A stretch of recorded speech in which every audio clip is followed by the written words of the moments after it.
जब गरीब का हाथ उठता है तो बादशाहों के तख्त उलट जाते हैं। लेकिन ये सब हुआ कैसे? किसी गांव में हशमत खान नाम का एक बहुत जालिम वडेरा रहता था। उसकी जमीनों पर सूरज गुरूब नहीं होता था। एक दिन उसकी नजर एक गरीब बेवा की छोटी सी झूपड़ी पर पड़ी।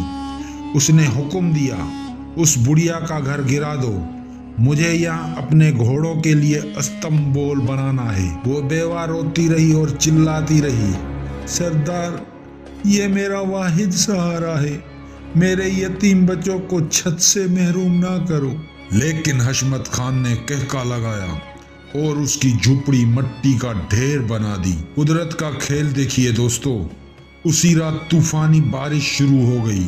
वो बेवा अपने बच्चों को सीने से लगाए एक दरख्त के नीचे बैठी कांप रही थी। उसने भीगी आंखों से आसमान की तरफ देखा और सिर्फ एक ही जुमला कहा, ए मेरे मालिक, तेरे बंदे ने मुझसे मेरी छत छीन ली है, अब तू ही मेरा इंसाफ कर, क्योंकि तेरे घर में देर है, अंधेर नहीं। दोस्तों, ये वो आह थी जो सातों आसमान को चीर कर अर्श तक पहुंच गई। अभी रात का पिछला पहरी था कि अचानक हशमत खान की हवेली में खौफनाक आग भड़क उठी। ये आग पानी से नहीं बुझ रही थी।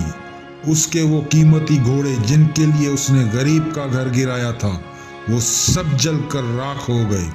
हशमत खान अपनी दौलत बचाने अंदर भागा, लेकिन जलती हुई शहतर उसकी टांगों पर आ गिरी।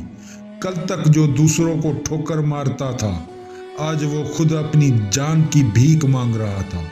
सुबह का सूरज निकला तो मंजर बदल चुका था। हशमत खान की हवेली कोयला बन चुकी थी और वो खुद हमेशा के लिए माजूर हो गया था। आज वही वडेरा उसी दरख्त के नीचे बैठा था जहां कल वो बेवा बैठी थी, लेकिन अब उसके पास कोई छत नहीं थी। सच है दोस्तों, मजलूम की बद्दुआ से डरो, क्योंकि जब वो कबूल होती है तो बादशाह को फकीर बनने में देर नहीं लगती। दोस्तों, वीडियो पसंद आई है तो चैनल को सब्सक्राइब करें।